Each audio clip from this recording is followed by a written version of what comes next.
Hinahanap ng binatang si Buloy ang kanyang lolo Tinoy na matagal nang nawawala sa kanilang sityo. Isang gabi ay malalaman niya kung nasaan ito dahil sa bulong ng isang nilalang na hindi niya nakikita. Hindi inaasahan ni Buloy na makakaengkwentro siya ng isang sangkabagi at gagamitin daw siya laban sa mga aswang na malagabunan. Ano nga ba ang sangkabagi? Ano ang dahilan kung bakit siya ang gagamitin ito laban sa mga aswang? Paano naman kaya niya matatalo ang mga aswang? At ano ang magiging sandata niya laban sa mga ito? Hindi magiging madali ang laban ni Buloy sa mababangis na mga aswang. 2 tao ang makakasama niya, ang dati niyang matalik na kaibigang si Kael at ang albularyang si Aling Carmela. Ngunit maging sa mga ito ay kailangan niyang mag-ingat. Kung bakit, alamin natin sa maaksyon, makapigil hininga at nababalot ng kababalaghang kwentong ito ng katatakutan. Ngunit bago po ang lahat mga idol, huwag po nating kalimutang mag-subscribe at i-hit ang notification bell sa aking YouTube channel na The Voice Addict at Apong Isaak para sa mas marami pang makapigil hiningang kwentong aswang at katatakutan mula sa mundo ng kababalaghan. Umpisahan na po natin ang kwento. Lolo Tinoy! Lolo Tinoy! Nasaan ka na ba? Pakiusap, magpakita ka na po sa akin. Namimiss ko na po kayo. Kayo na lang po natitirang pamilya ko. Mawawala pa kayo. Ayoko mag-isa, Lolo. Kahit malalim na ang gabi sa liblib na sityo ng Tagpeo sa Cervantes, probinsya ng Ilocos Sur, ay wala pa ring tigil sa paghahanap sa kanyang lolo Tinoy, ang 17 anyos na binatang si Buloy. Ilang araw nang nawawala ang matanda, simula nang bumalik sila mula sa Maynila. Walang pakialam ang binata sa banta ng mga sindikato na nangunguha na naman ng mga tao at sa bali-balitang may gumagala raw na ligaw na mga aswang sa kanilang bayan. Ang mahalaga sa kanya ay ang mahanap ang mahal na mahal niyang lolo. Ang kanyang lolo na nagpalaki at mag-isang nagtaguyod sa kanya simula nang maulila siya sa mga magulang. Lolo Tinoy ko! Pinapangako ko, hindi ako titigil hanggat hindi kita nahahanap. Kahit makipaglaban pa ako sa mga sindikato o kaya sa mga aswang-aswang na yan, gagawin ko, Lolo. Masiguro ko lang naligtas ka at buhay ka pa. Kaya Lolo Tinoy, magpakita ka na please. Hindi ako makakapayag na basta ka na lang nawala. Wala ka man lang pasabi. Kaya hindi ako titigil sa kakahanap sa'yo. Napakadilim ng gabing yon sa sityo, lalo't walang buwan sa kalangitan. Ilan na lang ang mga bahay na nakasindi pa ang mga ilaw. Napakatahimik din. Tanging huni lang ng mga kuliglig ang maririnig sa paligid. Hindi napansin ni Buloy ang mahihinang mga singasing sa kanyang paligid. May kung anong anino rin na palutang-lutang sa kanyang ulingan at nagpaparot pa rito. Ang anino'y nakasakay sa nakalutang na bangka. Ang hubog nito ay parang si kamatayan. May hawak itong pahabang kalawit na panakanakang iwinawasiwas pa sa ere. Mabilis ang pagpapalutang-lutang nito kaya hindi man lang napapansin ni Buloy. Maya-maya pa ay bumulong ito.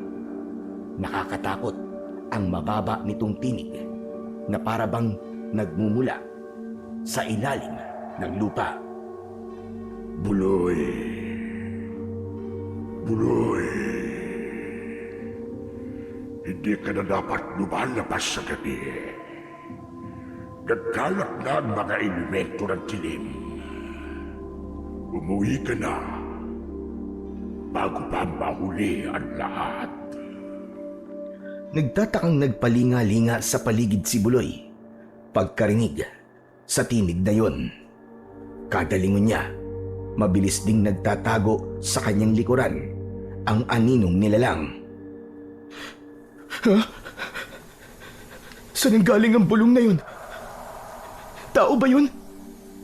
Anong klaseng nilalang yun? Hoy! Kung sino ka man! Magpakita ka sa akin! Kahit ano ka pa! Hindi ako natatakot sa'yo! Umuwi ka na, Buloy. Kung ayaw mong matulad sa sinapit ng iyong lolo, Tinoy, wala na ang lolo mo. Daladala ko na sa bangka ko ang kanyang kaluluwa. Ano? Hindi. Imposible. Buhay pa ang lolo Tinoy ko. Hindi pwedeng wala na siya. Hindi. Hindi ako naniniwala. Sinasabi ko na sa'yo, umuwi ka na. Nasa paligid-ligid na ang mga aswang. Magtago ka na hanggat hindi ka pa nila naaamoy. Alam ko na. Siguro isa ka ring aswang, no? Magpakita ka sa akin, hayop ka. Hindi ako natatakot sa'yo. Siguro ikaw ang lumapa sa lolo ko, no? Pues, magbabayad ka ngayon sa akin. Magpakita ka ngayon din. Magpakita ka! Lumabas ka! Nagkakamali ka, Buloy. Hindi ako aswang. Pero sinasabi ko sa'yo, magtago ka na. Huwag matigas ang ulo mo. Nariyan na sila. May dala-dala si Buloy na isang punyal na gawa sa pilak. Pagmamayari pa yon ng kanyang lolo Tinoy, nakabilin-bilinan sa kanyang palagi raw dadalin tuwing gabi. Panlaban daw niya ito sa mga elemento ng dilim. Sa galit niya, paikot-ikot niyang hinahataw ang hangin sa tangkang patamaan ang nilalang na may-ari ng tinig na hindi niya nakikita. Ngayon ay mamamatay ka! Hindi mo ako matatakot kung sino ka man! Lumaban ka ng patas! Magpakita ka sa akin, hayop ka! Ibalik mo ang lolo Tinoy ko! Ilabas mo siya! Magpakita ka! Maya-maya pa, may mga kaluskos na narinig si Buloy. Nasa malapit lang sa mga palumpong ng halaman. Pagbaling niya rito, may isang lalaking lumitaw. Nagulat siya nang makilala kung sino ito. Kael? Ikaw ba yan, Kael? Oo, ako nga to, Buloy. Teka, kailan ka pa ba nakabalik dito sa sityo? Saka anong ginagawa mo rito sa labas? Sobrang gabi na. Saka sinong kausap mo? Alam mo bang para ang baliw sa ginagawa mo ngayon? Si Kael ay kababata ni Buloy. Kaedad lamang niya ito. Matagal na rin silang hindi nagkikita. Akala niya'y umalis na rin ang pamilya nito sa sityo simula nang dalhin siya ng lolo Tinoy niya noon sa Maynila. Kasi, may bumubulong sa hangin. Hindi ko alam kung anong nilalang, pero parang galing sa ilalim ng lupa ang boses niya. Ano ka mo? Galing sa ilalim ng lupa? Hala ka, baka engkanto ang kumakausap sa'yo. Saka, bakit ba kasi nandito ka pa sa labas ng ganitong oras? Ikaw talaga, oo. Kasi Kyle, hinahanap ko kasi si Lolo Tinoy. Ilang araw nang hindi umuwi sa bahay. Tapos sabi ng boses na bumubulong sa akin, ay wala na raw ang Lolo Tinoy ko. Pero hindi ako naniniwala. Ramdam kong buhay pa si Lolo Tinoy. Teka, sinabi ba sa'yo ng bumubulong sa'yo kung paanong nawala ang lolo mo? Hindi. Saka teka lang, ikaw, bakit ka pala nandito rin sa labas ngayon? Juan, tama. Nagpapahangin lang ako. Hindi kasi ako makatulog tapos heto, natsyempo kita rito. Saka pwede bang itago mo muna yung hawak mo? Naiilang ako dyan eh. Talagang may dala ka pang ganyan ha? Itinago naman ni Buloy ang hawak na punyal na para bang kinatatakutan ni Kael.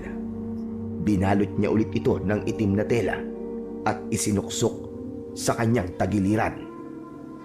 Hindi ka pa rin pala nagbabago, Kael. Tulad ko, ay hindi ka rin takot kung may mga mangunguha man ng tao o kaya aswang o kaya engkanto. Sa akala ko wala na kayo rito sa sityo eh. Bumalik din kami rito. Matagal na. Pero hindi ko alam na nakabalik na rin pala kayo rito. Kung alam ko lang, di sana'y napuntahan kaagad kita. Ay, teka. Gaano na ba katagal nawawala ang Lolo Tinoy mo? Ilang linggo na rin eh. Mga 2 linggo na yata. Di ko na alam kung anong nangyari kay Lolo eh. Namimiss ko na talaga siya, Kael. Pwede mo ba akong tulungan, Chong? Tulungan mo ako sa paghanap kay Lolo.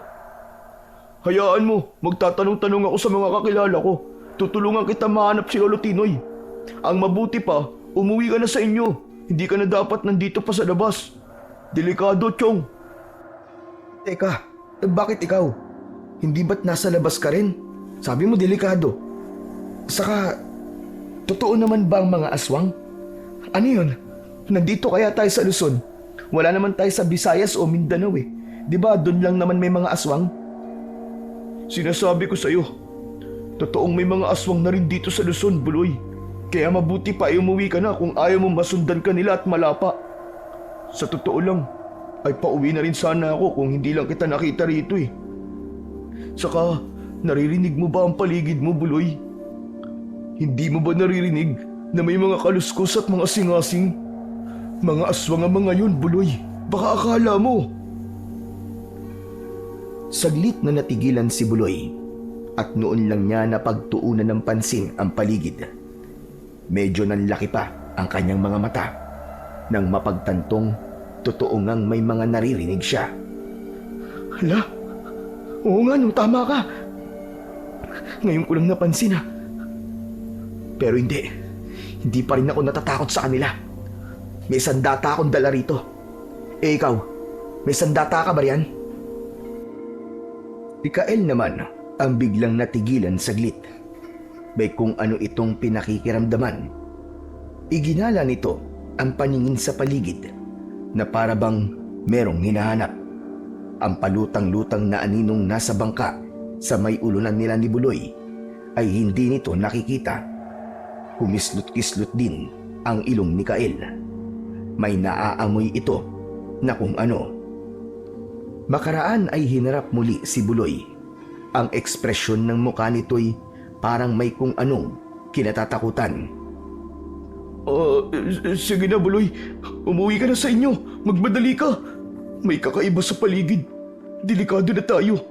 Kung hindi pa tayo magtatago, ay mapapahamak na tayo. Sige na, Buloy. At kailangan ko na rin magmadaling umalis. Baka hinahanap na rin ako ni tatay. Teka, Kael. Sasama na rin ako sa'yo. Doon na lang muna siguro ako sa inyo. Tapos Ngunit hindi pa natatapos ni Buloy ang pagsasalita. Mabilis nang tumakbo si Kael.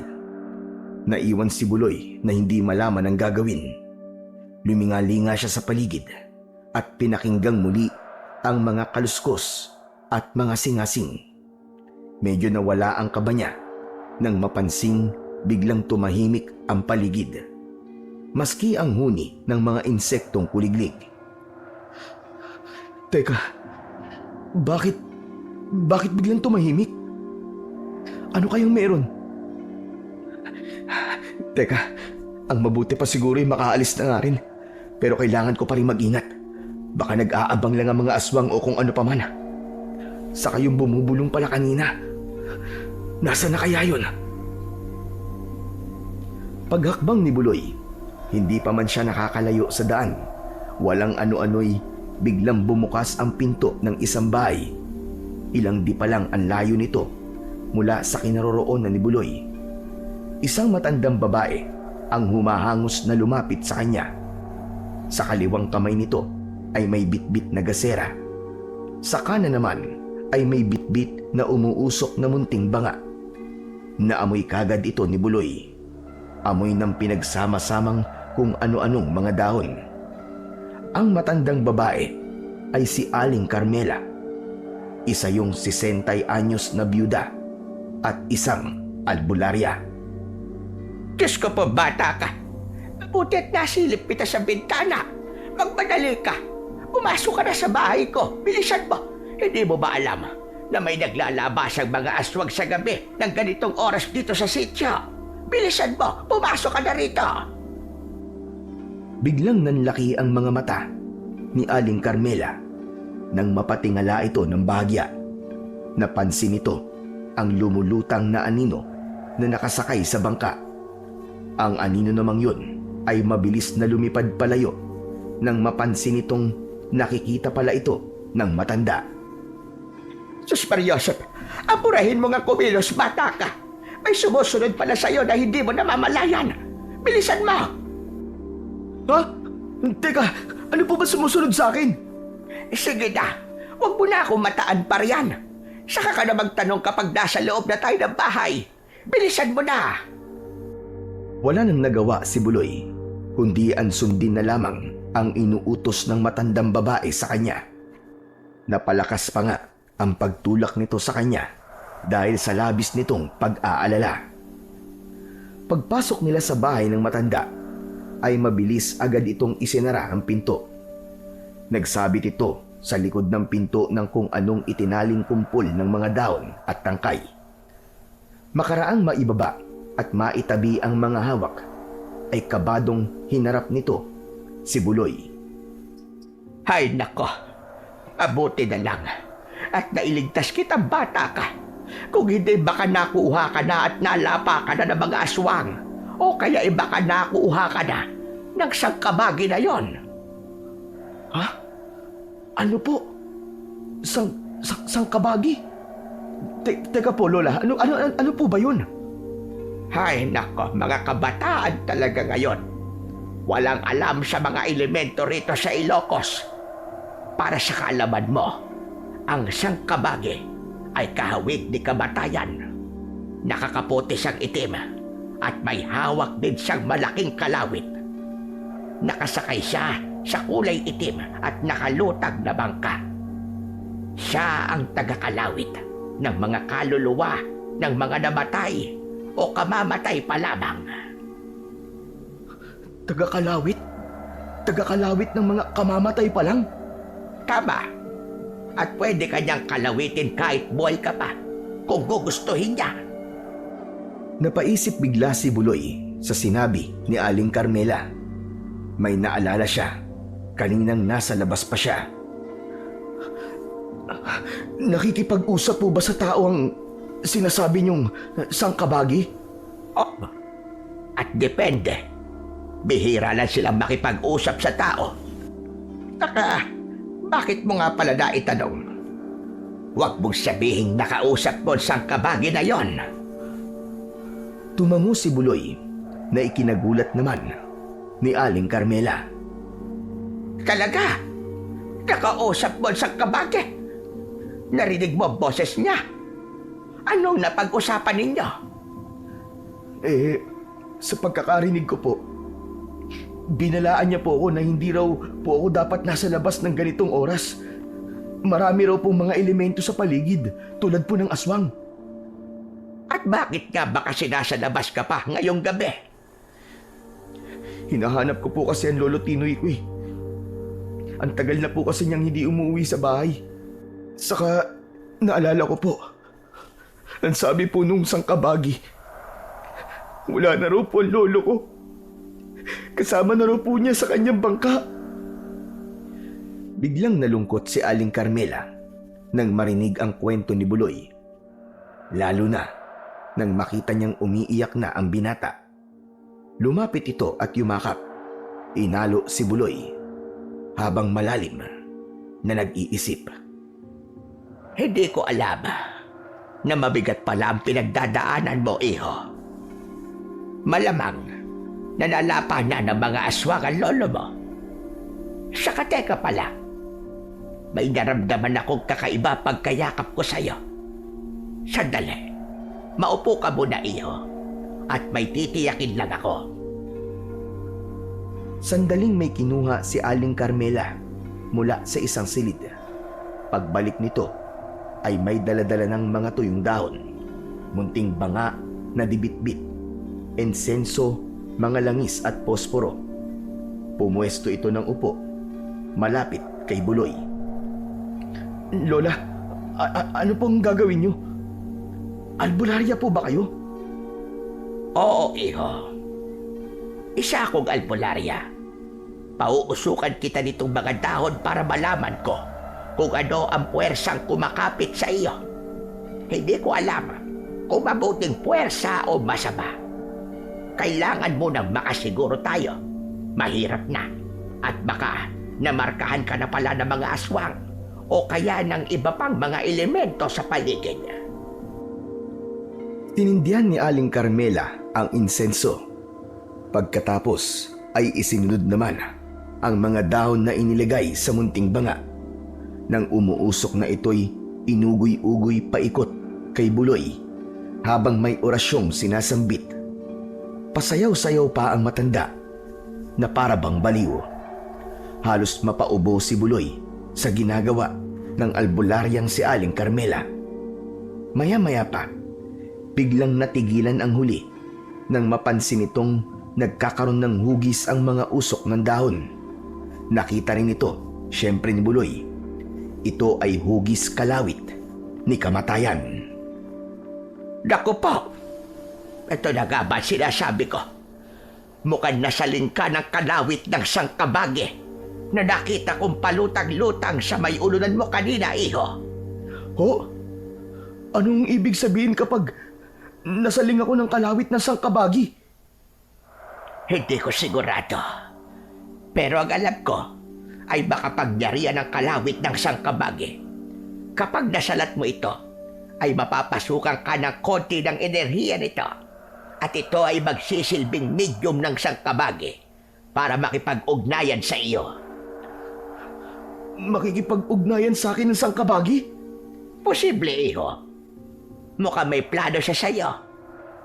Sigurado kong magpapakita na yun sa iyo sa susunod pang mga araw. Naku, teka po.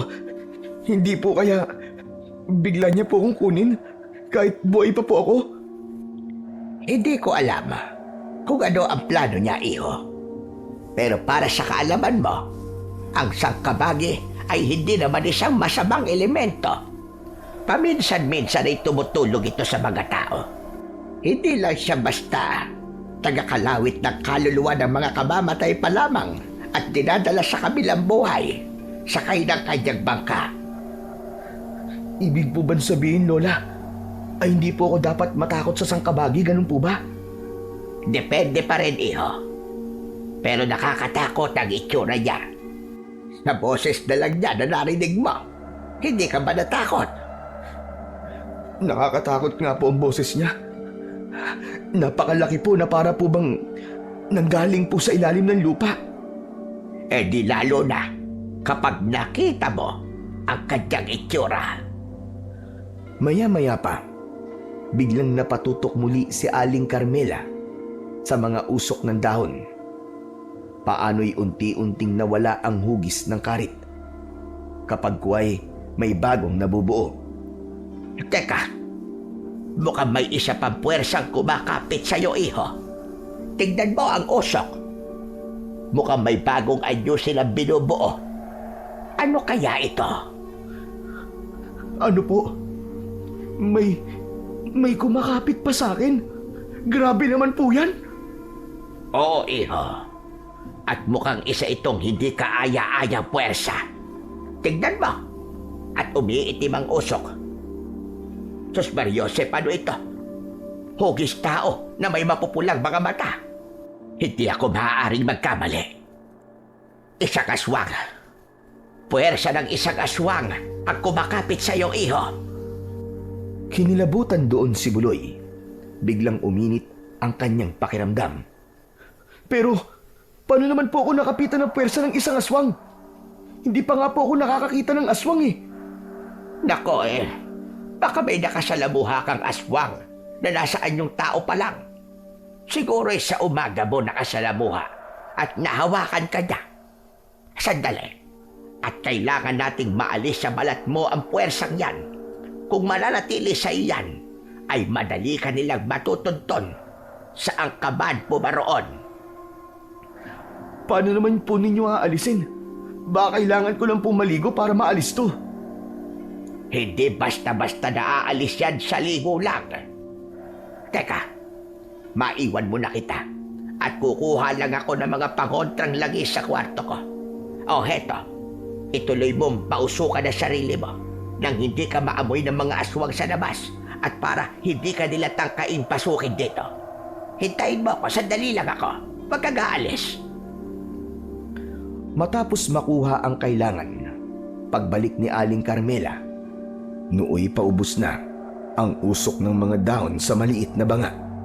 Nagsisimula na rin nilang marinig sa labas ang nagngangalit na mga singasing. Lola, may mga sumisingasing po sa labas. Naririnig niyo po ba yun? Naamoy ka na ng mga aswang sa labas, iho. Paubos na kasi ang usok ng mga dahon ko. Kailangan na kitang mapahiran ng pangontrang lagis nang maalis na ang amoy na kumapit sa iyo. Nagmamadali ang matanda sa pagbukas ng dala nitong botelya na may lamang malinaw-linaw na langis. Agad nitong pinahiran ang nakalantad na mga balat ng binata. Maglagay ka na rin sa mga palad mo, iho.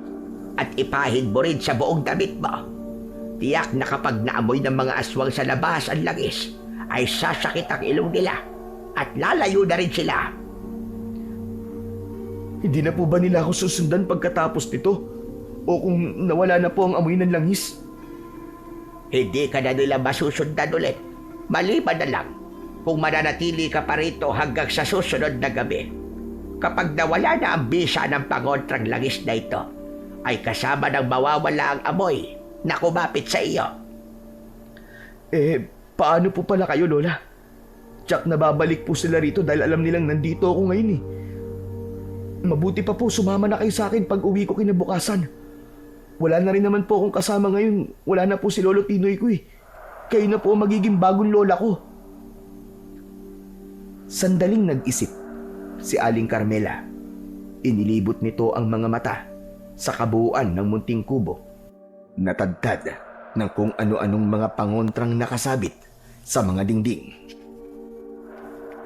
Sa bagay, mabuti pa nga, iho, na sumama na ako sa'yo. Tutal mag-isa na rin ako sa buhay. Ngayong gabi ay ihahanda ko na mga gamit ko para maaga tayong aalis kagad bukas. Siguro'y susunugin ko na rin tong kubo ko. Luma na rin lang. At para isipin ng mga aswang na kasama na ako natupok ng apoy. Sa gayong paraan ay hindi na rin nila ako matutuntun pa. Kung hindi mo alam, galit din ang mga aswang sa tulad kong albularyo. Ganun na nga ang nangyari. Pagsapit ng madaling araw, ay tinupok na ng apoy ang munting kubo ni Aling Carmela. Nang sandaling yun, ay 4 na nilalang na nag-aabang sa paligid ang nagulat. Ang dalawa rito'y ang mag-amang Kael at Cardo na parehong mapupula ang mga mata. Ang dalawa pa'y ang sangkabagi na palutang-lutang sa isang banda pero walang kahit sinong nakakakita rito. Kasama nito sa bangka, si Lolo Tinoy. Sa wakas, ay nasunog na rin ang bahay ng matinik na albularyo sa sityo to, anak. Hindi na tayo ganong mahihirapan pang makapampiktima. Pero si Buloy po, tay. Baka nasama siya sa loob. Kawawa naman po kaibigan ko. Prinotektahan ko pa naman po siya para hindi salakayin ng mga kalahi natin. Kinargahan ko po siya ng amoy ko, tay. Mabuti na rin yun, anak. Kahit paano, ay di pa rin naman aswang ang umatake sa kanya. Saka hindi ba't kabilin-bilinan ko sa'yo na huwag kang ganong magkakaroon ng matalik na kaugnayan sa mga tao? Paano kapag nalaman nila ang tunay mong pagkatao? Sige nga, magiging mitya pa sila ng ikakapahamak mo. Pero tay, kababata ko po siya eh. Nalimutan niyo na po ba? Siya lang po ang kumakampi sa akin nung palagi po ako nabubuli sa paaralan. Saka, hindi ko po alam na bumalik na po siya rito eh. Tumatanaw lang naman po ako sa magandang pinagsamahan namin nun. Masama po ba yun, tay? Hindi naman sana masama, anak. Lalo kung kalahi mo siya. Kaso hindi. Saka baka mapalaban ka pa sa mga kalahi natin kung patuloy mo siyang poprotektahan. Paano kung isang araw ay balingan nila ang angkan natin dahil sa kakaprotekta mo sa tao? Tandaan mo kung ano tayo, anak. Dapat ay marunong kang maglagay ng limitasyon sa pakikipagmabutihan mo sa mga tao. Ganito na lang po, itay. Mag-iingat na lang po ako sa pagprotekta ko kay Buloy. Mabait po kasing tao si Buloy. Sa palagay ko po maiintindihan niya po ako kapag nalaman niya ang sikreto ng pagkatao ko. Bahala ka. Basta binabalaan na kita. Oras na maging hadlang ka sa kaligtasan ng mga kalahi at ng angkan natin ang pagprotekta mo diyang kay Buloy. Kahit anak kita, na hindi ako magdadalawang isip na ipahamak ka. Kaya wag mo sanang hahayaan dumating sa puntong yon. Tumangu-tango na lang si Kael sa mga sinabi ng kanyang itay habang malungkot na nakatanaw sa nasusunog na bahay ni Aling Carmela. Nang ayain na siya ng kanyang itay na umalis, ay may ibinulong pa si Kael sa sarili. Sana ay buhay ka pa, Buloy. At kung sakali man, ipinapangako ko sa iyo na poprotektahan pa rin kita laban sa mga kalahi ko. Hindi ko kinalilimutan ang mga kabaitan mo sa akin. Magkikita tayo muli. Samantala, ang sangkabagi naman na palihim din palang nagmamasid sa mag-ama ay may malalim na iniisip. Panaka-naka nitong matiim na nililingon ang kasama nito sa bangka na si Lolo Tinoy. Bago sumapit ang bukang liwayway, ay nasundan pa ng sangkabagi sina Buloy at Aling Carmela. Habang minamasdan nito ang dalaway, may ibinubulong ito kay Lolo Tinoy. Huwag kang mag-alala, Tinoy. Tutuparin ko ang kahilingan mong mabigyan ng hustisya ang pagkamatay mo sa pamamagitan ng iyong apo.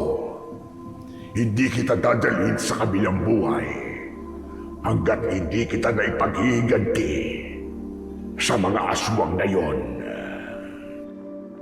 Ikinumpas ng sangkabagi o kamatayan ang hawak nitong mahabang kalawit.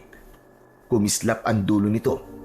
Kasunod nito'y may lumabas na itim na usok at nagmamadaling bumulusok pa ibaba.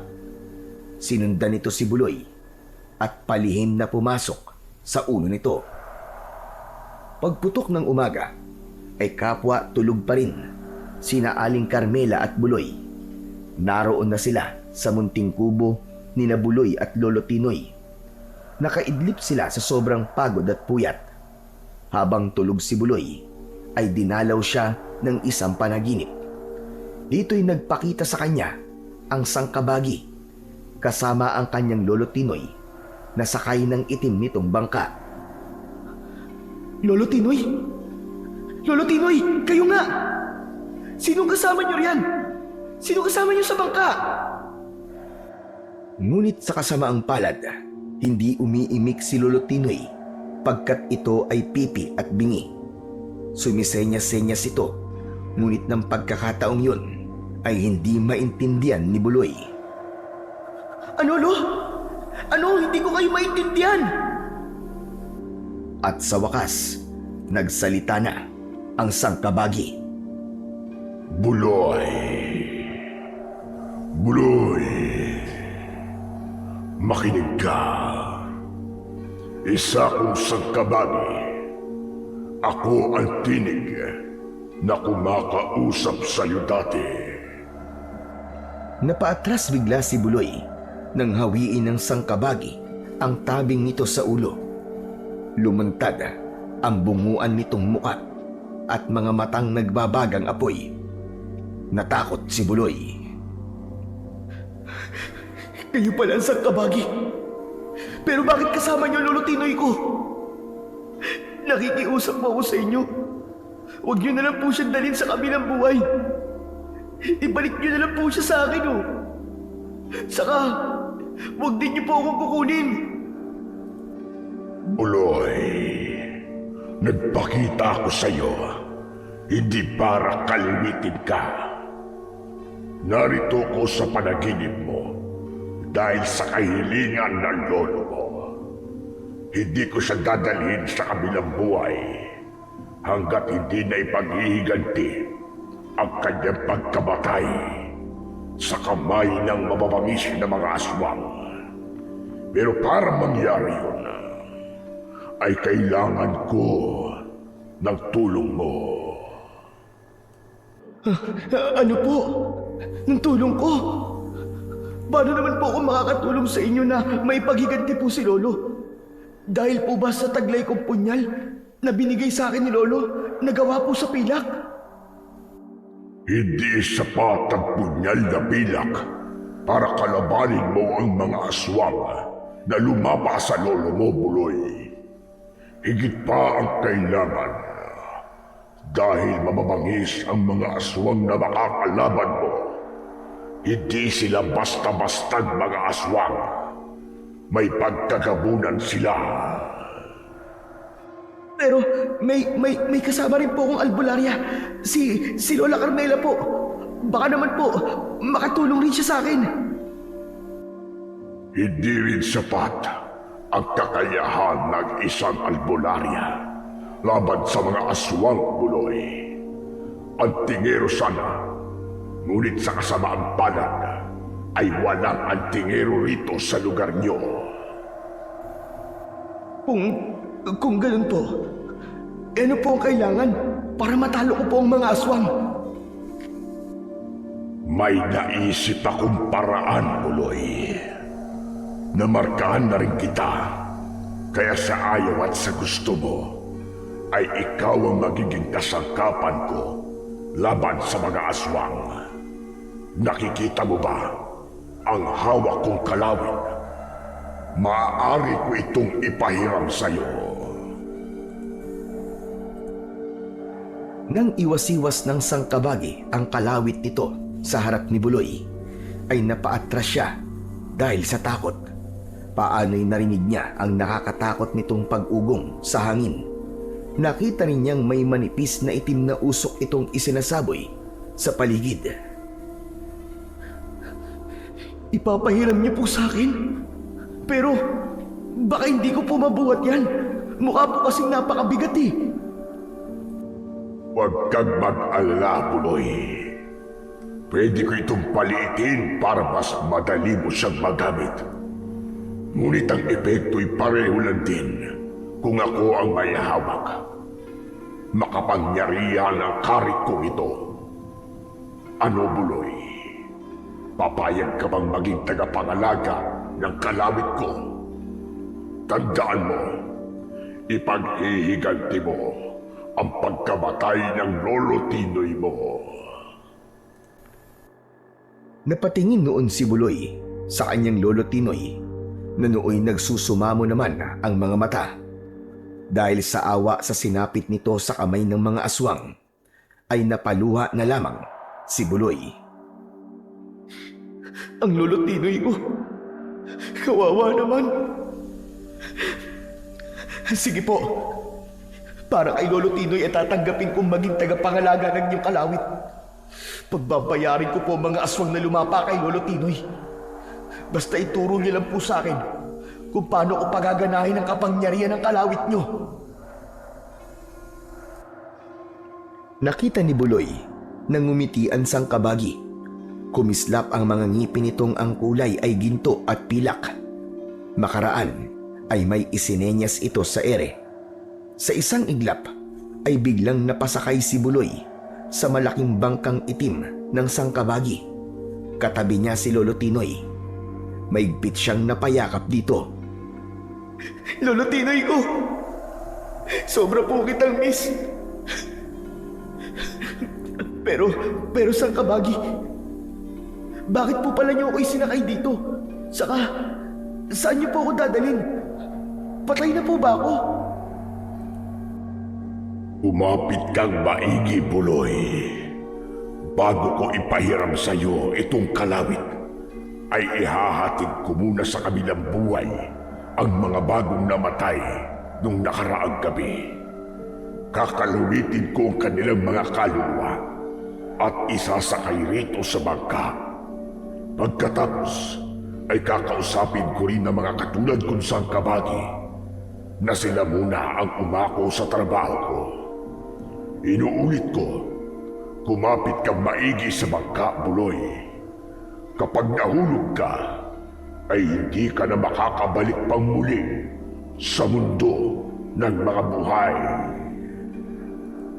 Ano? Naku po, nakakatakot naman po yata rito sa bangka. Ito na, nakakapit na ako na maigi. Sukat noon, biglang pinaandar ng Sang Kabagi o ni kamatayan ang bangka. Halos hindi makahinga sa pagkagulat si Buloy. Paano'y sobrang bilis pala ng andar nito sa hangin. Humahagibis itong daig pa ang isang motorboat. Napakabilis pala dito! Dahan-dahan kayo, baka mahulog ako! Gusto ko pa mabuhay!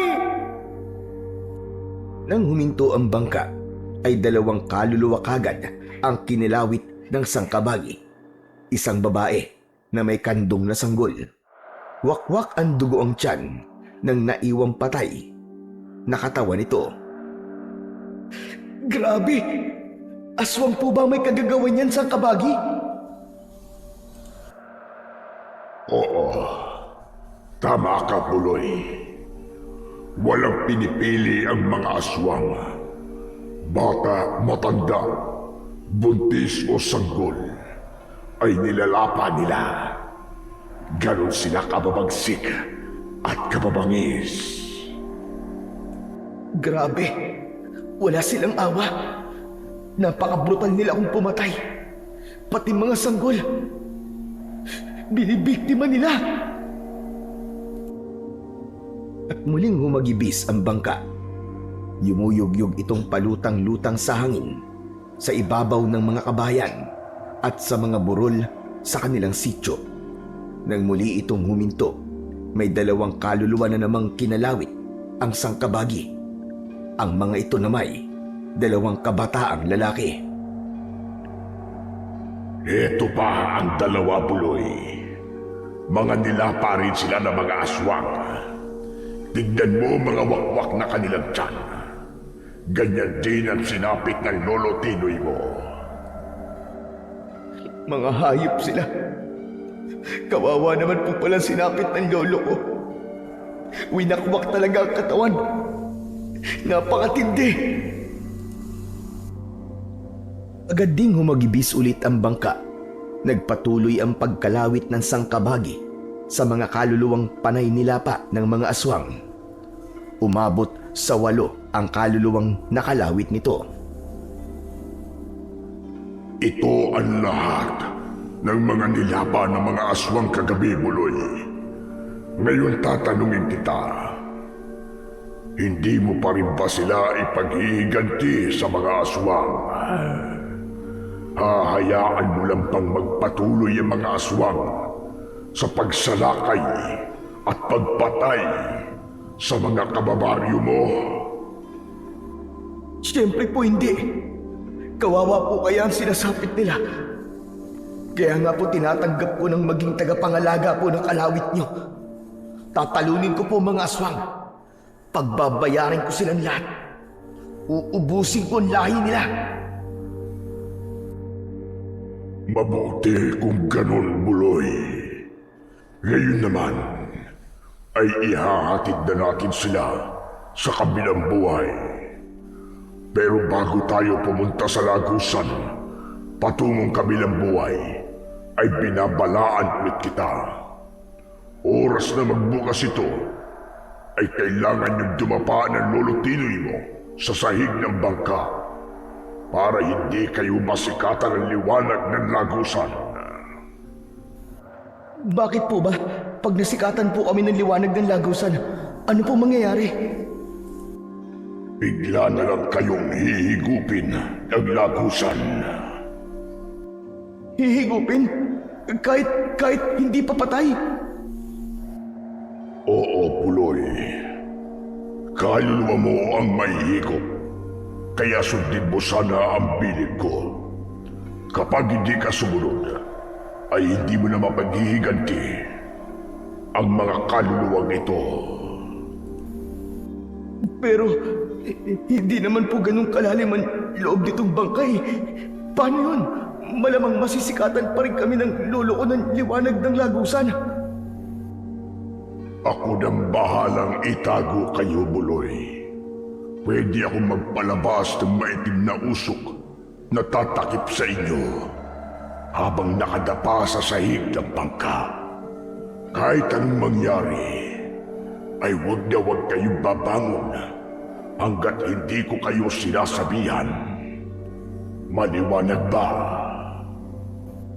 Opo, maliwanag po. Kung ganon ay tara na. Pero bago muna pala, siguro ay mas maiging dumapa ka na ngayon. Hindi mo rin pwedeng makita ang lagusan at kung saan ito matatagpuan. Sa takot ni Buloy, ay sumunod na lang siya sa sinabi ng sangkabagi. Pero wala siyang kaalam-alam na habang tinatakpan siya ng itim na usok na pinapalabas ng kalawit ng sangkabagi, ay ibabalik na pala siya sa mundo ng mga buhay. Narinig pa niya ang huling sinabi ng sangkabagi. Hanggang sa muli, Buloy. Ingatan mo ang pinahiram ko sa iyong kalawit. Pagbalik mo'y pabasbasan mo kagad ng espesyal na mga langis ng Lola Carmela mo para hindi maamoy ng mga aswang. Tatayo sana ulit si Buloy para magtanong kung bakit yun ang sinasabi ng sangkabagi. Pero hindi niya na nagawa pagkat pinipigilan siya ng itim na usok na tumabing na sa kanya. Sa halip ay nagtuloy-tuloy na siyang antukin hanggang sa magbalik ang kanyang kaluluwa sa kanyang natutulog na katawan. Naalimpungatan si Buloy mula sa kanyang pagkakatulog nang sakto namang yugyugin siya at gisingin ni Aling Carmela. Buloy! Buloy, gising na! Mataas na sikat ng araw. Masakit na sa ulo kung hindi ka pababangon. Saka ano ba itong nasa tabi mo? Wala ka naman dalang ganito kaninang madaling araw, ah. Nag-iinat na bumangon si Buloy at nang medyo may masmasan ay nanlaki ang mga mata nang mapagtanto ang sinabi ni Aling Carmela. Mabilis siyang lumingalinga at hinanap ang tinutukoy nito. Ha? Ano po bang sinasabi niyong dala ko, Lola? Nasaan po? Hay ano, sa may tagiliran mo. Ano ba yan at saan mo nakuha? Nakakatakot naman yan. Parang kalawit ni kamatayan. Ah, mas parang sa kalawit ng sangkabagi pala na nakita ko kagabi. Bakit pala meron ka yan? Sandali nga. At pauusukan ko yan. Bago pa man makatayo si Aling Carmela para kumuha ng pauusukang mga dahon, ay mabilis itong hinila ni Buloy. Naalala kasi niya ang huling sinabi ng sangkabagi sa kanyang panaginip. Teka po, Lola! Sasabihin ko na po sa inyo kung saan ko nakuha ang kalawit na yan. Ang kunin na lang po ninyo ay yung espesyal niyo pong langis. Kailangan daw pong mabasbasan nyo agad to eh. Ano ka ba? At bakit ko babasbasan ang isang bagay na hindi ko pa alam kung saan ang galing? Baka yan ay galing sa elemento ng dilema. Huwag po kayong maingay, Lola. At baka po may makarinig sa ating paligid. Kaya kailangan niyo po itong basbasan kagad. Ay para hindi po maamoy ng mga aswang. Lola, ito po ay pinahiram sa akin ng sangkabagi. Dumalaw po siya sa panaginip ko. Ganon ba? Pero paano kung peking sangkabagi ang dumalaw sa panaginip mo? Kaya mas makabubuting pausukan ko muna yan, iho. Para mas makasiguro tayo. Sige na nga po. Pero isabay niyo na po ang pagbabasbas ha. Mas importante pong hindi po ito maamoy ng mga aswang. Pumayag naman si Aling Carmela sa sinabi ni Buloy. Nang mabasbasan nito ang munting kalawit, ay naramdaman kagad nito ang taglay nitong kakaibang enerhiya. Nang mapausukan rin ito'y nakasiguro sa sangkabagi mismo na nakita nito ang pinanggalingan ng kalawit. Sus Maria, ang lakas ng enerhiyang taglay ng bagay na ito, Buloy. At totoo ngang sa sangkabagi ito galing. Sa sangkabagi mismo na nakita ko kagabi. Pero bakit ipinahiram ito sa iyo ng sangkabagi? Huwag mong sabihin, magiging isa ka na ring sangkabagi. Aba, baka naman kalawitin mo kung bata ka. Oo, ako'y matanda na.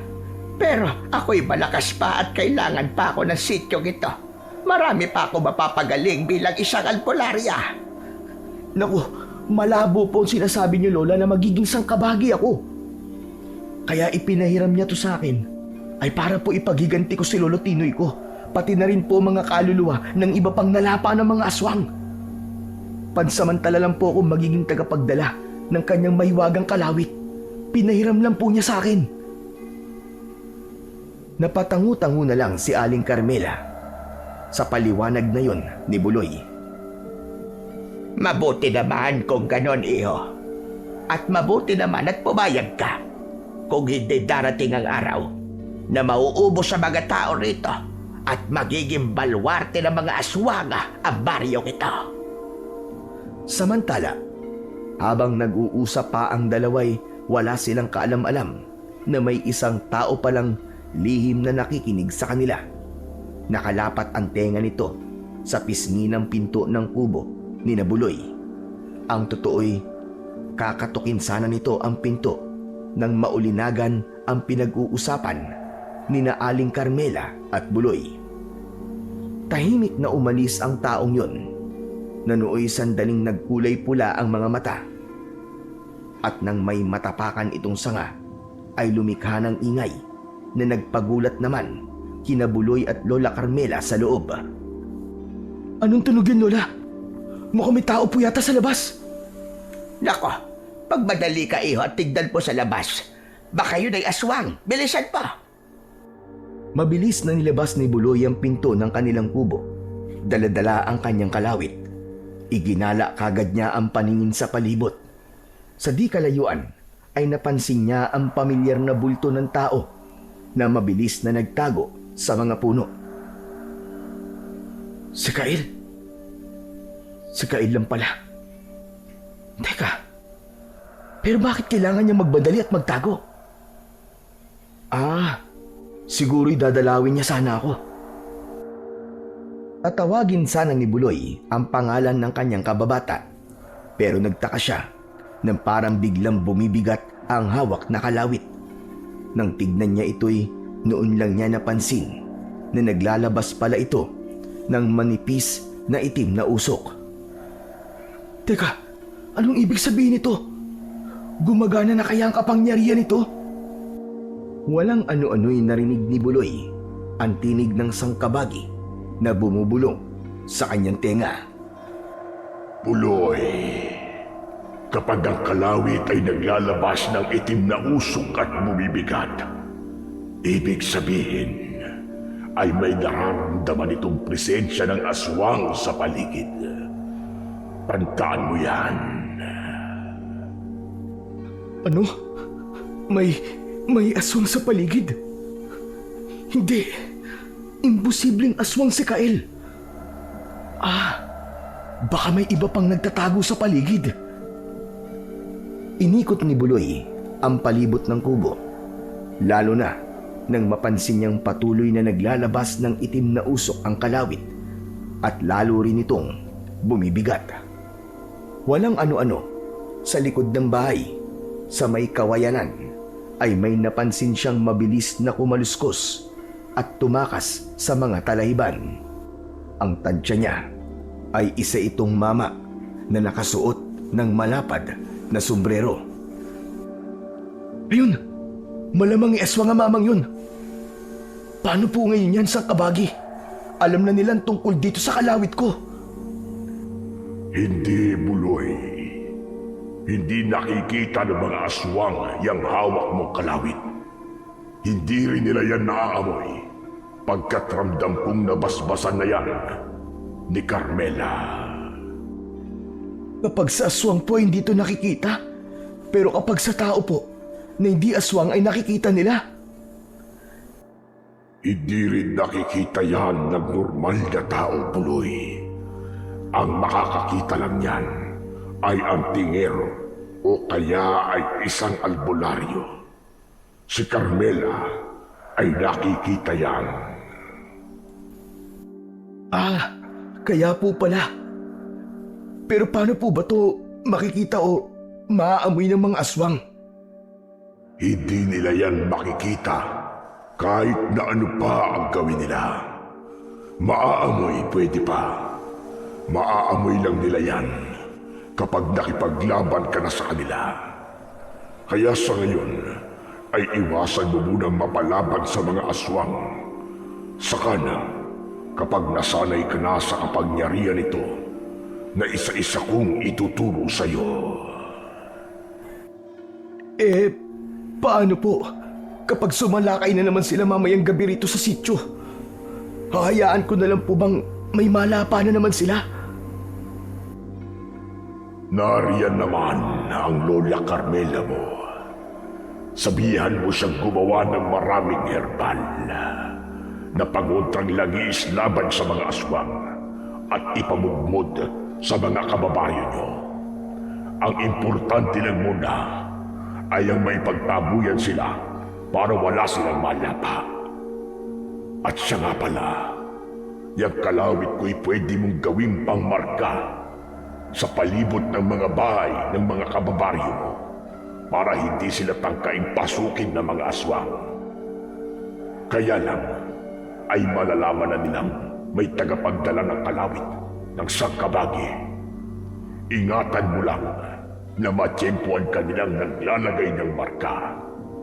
Tandaan mo, yung kalawit ko ay maglalabas ng itim na usok bilang senyales kung may aswang sa paligid. Yun ang gamitin mong tanda para hindi ka matsyempuan ng mga aswang sa paligid na nagpapanggap na tao. Sa halip na habulin sana ang mamang nakita ni Buloy na tumakas, ay sinunod na lang niya ang mga ibinulong ng Sangkabagi sa kanya. Sinabihan niya si Aling Carmela ng kanilang mga dapat gawin bago ulit sumapit ang gabi. Yun ang sinabi ng Sangkabagi. Ay sige, gagawa na ako ng maraming mga pangontrang langis. Ikaw na ang bahala sa paglalagay ng marka sa mga bahay ng mga kababaryo natin. Mag-iingat ka na lang. Sabi mo babalaan ka naman niyang kalawit mo. Pero wag ka pa rin magpapakampante. Hindi natin alam, ay baka may iba pang kakayahan ng mga aswang. Kayo rin po, Lola. Mag-iingat din po kayo habang wala ako. Ay wag mo kong alalahanin, iho. Kaya ko at sarili ko. Walang aswang ang makakalapit sa tulad kong mahusay na albularya. Sa kabilang banda naman, sa bahay ng mag-amang Cardo at Kael, ay pinagsasabihan na naman ng una ang huli dahil sa natuklasan itong ginawa ng huli ng lihim itong sundan. Ang tigas talaga ng ulo mo, Kael. Dinalaw mo pa talaga ang bahay ng kaibigan mo. Alam mo ba kung ano ang natuklasan ko? Hindi lang buhay si Buloy. May naramdaman pa akong kakaiba sa kanya. Sigurado kung hindi siya basta-basta normal na tao lang.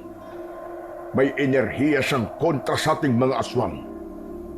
Sigurado kung kapag lumapit ka sa kanya ngayon, ay malalaman na niyang isa kang aswang. Ngayon sabihin mo sa akin, ano ang gagawin mo kapag nahuli ka niya? Sa palagay mo ba, ay paiiralin pa niya ang pagiging dating yung magkaibigan? Tama po kayo, Tay. Nararamdaman ko rin po yung sinasabi niyong kakaiba kay Buloy. Kaya nga po, lumayo na ako agad kanini. Saka po... Natigilan si Kael. Naisip niyang wag na lang sabihin sa kanyang itay ang tungkol sa narinig niya sa usapan ni Buloy at Aling Carmela. Saka ano? Akala mo ba ay hindi ko alam ang itinatakbo ng isip mo, Kael? Alam ko ang tendensiya mo dahil nagmana ka sa iyong ina sa ugali. Kung patuloy na hindi ka makikinig sa akin, matutulad ka rin sa sinapit niya. Namatay siya sa pagtatanggol sa kaibigan niyang tao. Tay, huwag niyo na pong isali sa usapan si nanay. Hindi po parehas ang aming kapalaran. Kayo rin na nagsabi minsan na medyo magkaiba kami ng guhit ng palad. Ay nako, bahala ka sa katigasan ng ulo mo, Kael. Ang natuklasan ko kanina'y ipapaalam ko na sa pinuno natin. Magpupulong ang mga matatalino nating mga kalahi kung paano aalamin ang kakaibang enerhiyang taglay ng buloy na yon. Tsak nabubuo rin sila ng plano kung paano siya kukontray na tatalunin. Ito na ang huling babala ko sa iyo, Kael. Wag na wag ka nang lalapit pa sa buloy na yon kahit kailan. At lalong wag mo nang tangkaing protektahan pa siya. Subukan mong ipilit at ako na mismo ang makakalaban mo. Tatay naman, magagawa niyo po ba talaga sa akin yun? Hindi. Kung hindi mo pa iiralin ang katigasan ng ulo mo. Pero kung mapilit ka, pasensyahan na lang tayo, anak. O siya, pag-isipan mo maigi ang mga sinabi ko at ako'y aalis na. Makikipagkita na ako sa pinuno natin. Naiwan si Kael na malalim na nag-iisip. Hindi siya mapakali. Palakad-lakad siya ng paroon parito habang himas-himas ang baba. Paano nang gagawin ko nito? Kailangan ko rin mapagsabihan at balaan si Buloy. Pero paano ko na siya malalapitan? May taglay na siyang kakaibang enerhiya. Saka, aaminin ko na ba sa kanya ang tunay kong pagkatao? Hindi ko alam kung ano magiging reaksyon niya kapag nalaman niya ang totoo. Baka mamaya'y itakwil niya na ako. Umabot pa ng 1 oras bago nakabuo ng pasya si Kael. Bahala na. Ang mahalaga ay makapagtapat na ako kay Buloy at tuloy mabalaan ko na siya. Tutali, sawa na rin akong maging aswang. Kaya bahala na kung ano mangyari. At lumabas na rin si Kael para isagawa ang kanyang balak.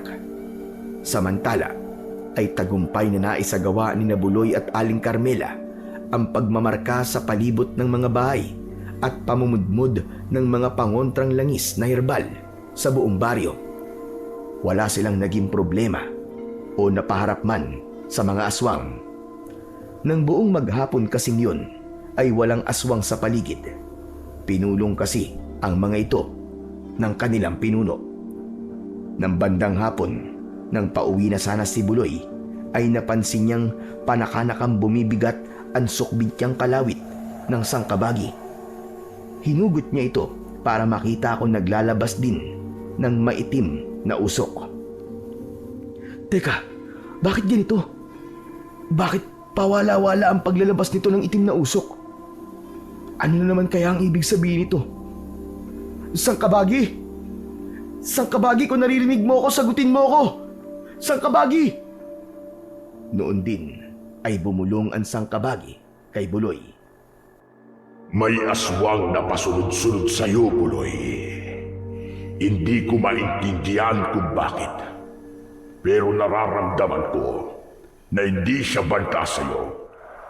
Naaamoy ko siya sa pamamagitan niyang kalawit ko. At siya rin yung lalaking nakausap mo ng nakaraang gabi.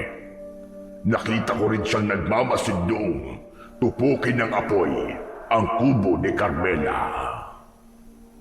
Ano? Lalaking nakausap ko kagabi? Si Kael. Kaibigan ko po si Kael. Malabo pong isa siyang aswang. Bakit hindi mo siya kausapin at tanungin, Buloy?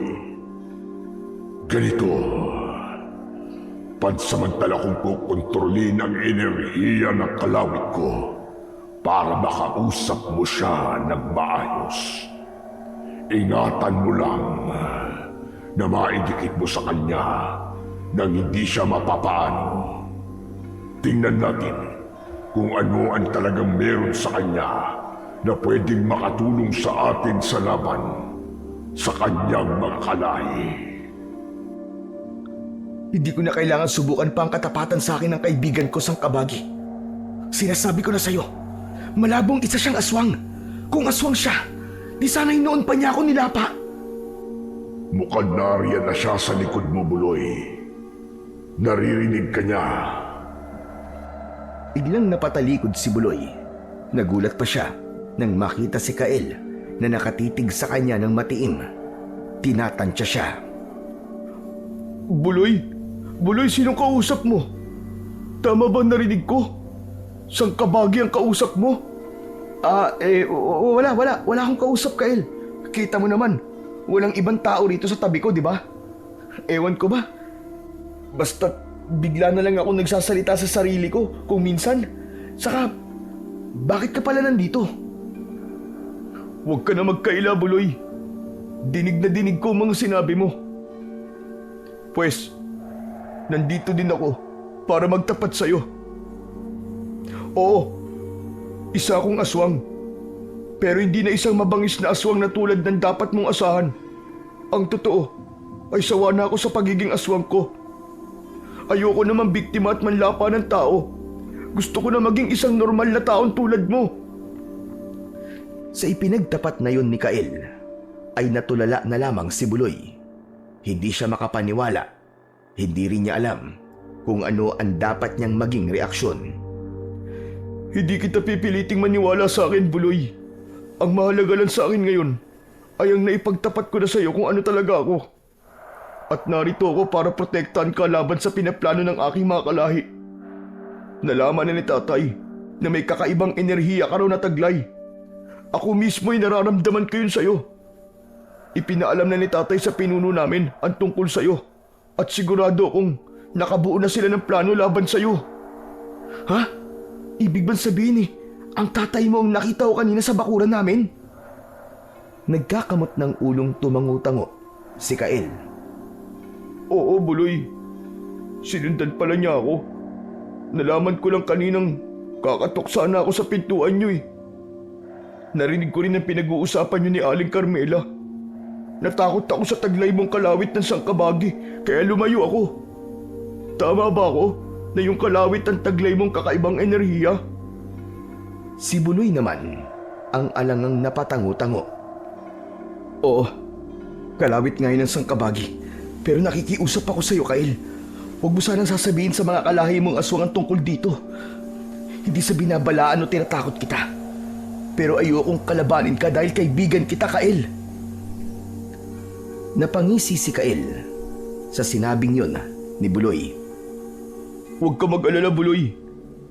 Kaya rin nandito ako ay para kampihan ka. Tutulungan kita laban sa mga kalahi ko. Pinagbantaan na rin kasi ako ni tatay na magagawa niya akong ipahamak kapag ipinagpatuloy kong protektahan ka. Nang una magkita tayo muli nung nakaraang gabi, alam mo bang may aswang sanang haharang sa'yo?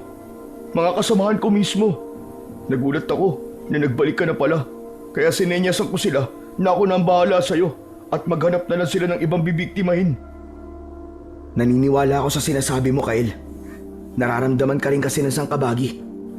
Pero hindi pa rin talaga ako makapaniwalang aswang ka, Kael. Kay tagal kitang naging kaibigan. Pero may sikreto ka palang hindi ko alam. Gusto mo bang makita ang totoo kong anyo bilang isang aswang? Naku, wag dito, Kael. May makakakita sa'yo. Baka pagtulungan ka lang ng mga kababaryo natin. Mabuti pa ay sumama ka sa akin sa bahay. Kaya lang ay wag mo akong lalagyan ng marka o amoy mo, ha? Hindi na siguro posibleng magawa ko pa yun sa'yo, Buloy. May malakas na enerhiya kang taglay. Palagay ko ay hindi ka natatabla ng marka ko. Pagdating ng magkaibigan sa bahay ni Buloy, ay nadatnan nila si Aling Carmela na nagpapaypay gamit ang malapad ditong panyo na isinasampay palagi sa balikat. Nang makita at maramdaman nito ang kakaibang presensya ni Kael, ay agad itong napatayo at kinapa ang dalang mga pangontrang langis sa bulsa. Teka, Buloy. Sino itong kasama mo? Bakit mabigat ang nararamdaman ko sa kanya? Sandali. Huwag mo siya papapasukin, Buloy. Abay sa aswang ang enerhiyang nararamdaman ko sa kanya. Hindi ba nararamdaman ang taglay mong kalawit kung anong nilalang siya? Nararamdaman po, Lola Carmela. Tignan niyo po tong kalawit ko. Dahil nakikita naman ni Aling Carmela ang kalawit, ay inilantad ito ni Buloy. Si Kyle naman ay napapakunot ng noo dahil wala naman itong nakikita sa kung anong hinuhugot ni Buloy sa kanyang tagiliran. Pansinin niyo po itong kalawit ko, Lola. Pawala-wala pong inilalabas itong itim na usok. Ang ibig sabihin daw po ay hindi kalaban ng aswang na nasa malapit dito. Ito pong kasama ko ay si Kyle. Kababata ko po siya at matalik na kaibigan, Lola. Inamin niya po sa akin na isa po siyang aswang. Pero sawa na daw po siya sa pagiging aswang at mas gusto na lang pong mamuhay na tulad ng normal na tao. Ganun ba? Pero hindi pa rin ako kampante sa kanya. Hindi ko ba alam na tuso ang mga aswang? Paano kung pakanalan pala ito ng kanyang mga kalahi? Kaya tumabi ka, Buloy, at wiwisikan ko siya ng pangontrang langis. Sa bilis ng kilos ni Aling Carmela, ay masasabuyan na sana ng langis si Kyle kung hindi lang agad na iharang ni Buloy ang katawan. Kaya sa halip ay siya ang nasabuyan. Si Kyle ay biglang nag-iba ng anyo bilang reaksyon kapag napapaharap sa panganib. Lola Carmela naman! Sabi na kong kakampi natin si Buloy. Huwag niyo po siyang sabuyan. Binulungan po kaya ako ng sangkabagi na makakatulong natin siya laban sa mga kalahi niyang aswang. Totoo po yun, maniwala po kayo sa akin. Ayan, tingnan mo, Buloy. Nag-anyong aswang na siya. Diyos ko, may pagkagabunan pala siya. Tingnan mo, ang puti ng buhok niya at maitim-itim ang balat. Ang kanyang uri ng aswang ay malalakas. Namangha naman si Buloy nang makita sa unang pagkakataon si Kyle sa anyong aswang ito. Kyle, totoo ngang aswang ka. Ngayon ay lubos na ako naniniwala. Grabe, nakakatakot pala ang itsura niyo. Saka, paano ko nga ba matatalo ang mga kalahi mo? Gaano ba kalakas sa mga malagabunan? Ano ang mga abilidad niyo? Aba, ang isang alam kong kakayahan nila ay mabibilis silang kumilos. Hindi sila basta-bastang mga aswang. Tama ho kayo, Lola Carmela. Saka alam niyo ho ba, ang mga pangontra niyo bilang isang albularyo ay hindi na ganong tatalab ngayon sa amin. Napag-aralan na kasi ng pinuno namin at ng mga matatalino sa amin ang mga pangontra niyong herbal. Alam na namin ang gagawin para hindi kami tablan. Kailangan lang ay mag-anyong aswang kagad kami at magpabalik-balik ng anyo mula sa aswang at anyong tao. At siya nga pala, Buloy, papalatag na pala ang dilim. Kailangan na ninyong maganda. Sigurado ako maglalabasan na mga kalahi ko. At ikaw, ang pinaka-target nila. Nako, Buloy, namarkahan mo rin ba ang palibot nitong kubo? Kailangan hindi na tayo mapasok dito. Opo, namarkahan ko na rin po, Lola. Sigurado kung hindi nila tayo mapapasok dito dahil sa marka. Kinakabahan ako. Diyos ko, paano kung hindi na pala tatalab ang mga marka? Ano ang susunod nating gagawin kung sakali? Sa puntong yun ay may ibinulong ang sangkabagi kay Buloy. Binulong po sa akin ang sangkabagi ngayon lang. Imposible raw po na hindi tatalab ang mga marka. Hindi rin daw po sila kagad makakaisip ng paraan kung paano yung kukontrahin. At hanggat wala pa silang naiisip na paraan, ay sasamantalain daw po ng sangkabagi na ituro sa akin ng lahat ng kapangyarihan nitong kalawit. Ganun ba? Mabuti naman. Kaya apurahin mo ng matutunan ng lahat ng dapat mong matutunan, iho. Saka itong kaibigan mo pala, huwag mong sabihin dito rin siya matutulog ngayong gabi. Kailangan, may kasiguraduhan ako na ligtas tayo sa kanya kung sakaling pain lang pala siya ng kanyang mga kalahi. Naku, Lola, ano pa po bang mas makakapagpasiguro sa atin kundi itong kalawit ko? Tiyak na malalagot si Khalil kapag nagkamali siyang isahan tayo. Sabi ng sangkabagi ay pwede raw itong kusang kumilos kapag nakakalingat ako o tayo. Kaya ikaw, Kael, wag na wag kang magkakamali, sinasabi ko sa'yo. Naku, wala kayong dapat na alalahanin sa akin, Buloy. Saka simula nung bata tayo, kailan ba kita inisahan? Teka pala, Buloy, ano ba yung sinasabi mong kalawit? Nasaan ba ang kalawit mo? Yun lang, Kael. Hindi mo to basta-basta makikita. Nakasuksok to ngayon sa tagiliran ko. Pero si Lola Carmela lang at ako nakakakita nito. Hindi ito nakikita ng mga katulad mong aswang. Ganun pala. Mabuti naman.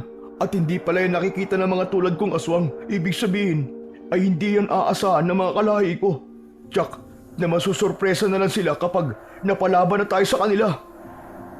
Walang ano-ano. Pagkatapos magsalita ni Kael, ay may ugong silang narinig sa labas. Halo-halong singasing, ungol at atungal ng nagdadatingang mga aswang. Sumunod ay ang sigawan ng mga tao sa labas na nagbababalang nariyan na raw ang mga aswang. Diyos ko po, eto na. Humanda na kayo, Buloy. Yung kalawit mo. Wala bang ibinubulong sa'yo ang sangkabagi? Humanda daw po tayo sa posibleng mangyari, Lola. Magpahid daw po kayo ng pangontrang langis. Pengi din po ako. Teka, paano ka pala, Kael? Hindi ka ba maaamoy ng mga kalahi mo? Naku, kailangan ko muna lumabas dito at magtago, Buloy. Kaya lang, ay hindi ko alam kung saan ako magtatago. Kaso, hindi ka na pwedeng lumabas eh. Namarkahan ko na ang palibot nitong kubo kaninang pagpasok mo. Teka, may ibinulong sa akin ng sangkabagi. Kailangan daw kitang lagyan ng usok para hindi ka nila maamoy. Kaya lang, ay kailangan mong tiisin pagkat maapdi raw ang epekto sa'yo. Sige, ganun na lang, Buloy. Wala naman akong ibang pagpipilian eh. Titiisin ko para sa kaligtasan natin tatlo ngayong gabi.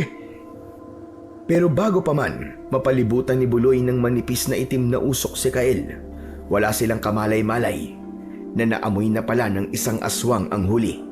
Noong nasa labas lang mismo ng kubo ang aswang na yon. At yun ay walang iba, kundi ang tatay ni Kael na si Mang Cardo. Si Kael din naman ay naamoy nito ang tatay nito. Sasabihin sana ni Kael kina Buloy at Aling Carmela ang tungkol sa tatay nito.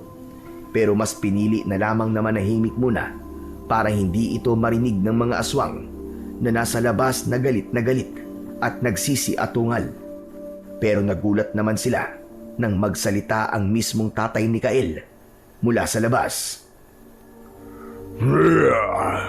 Kael, alam ko nariyan ka sa loob ng kubong ito. Naaamoy kita. Ano ang ginagawa mo riyan sa loob? Lumabas ka rito. Siguro ay kasama mo si Buloy, kaya napasok ka riyan. Pwes, humanda ka sa akin. Simula ngayon, ay ako na mismo ang tatapos sa'yo. Wala ka ng karapatang mabuhay. Walang karapatang mabuhay tulad mong taksil sa kanyang mga kalahi. Humanda rin ang Buloy na yan. May taglay pala siyang kalawit ng sangkabagi. Pwes, hahanap kami ng paraan kung paano makukontra ang mga markang ito ng kanyang kalawit. Pati ang kanyang kalawit ay kukontrahin namin sa lalong madaling panahon.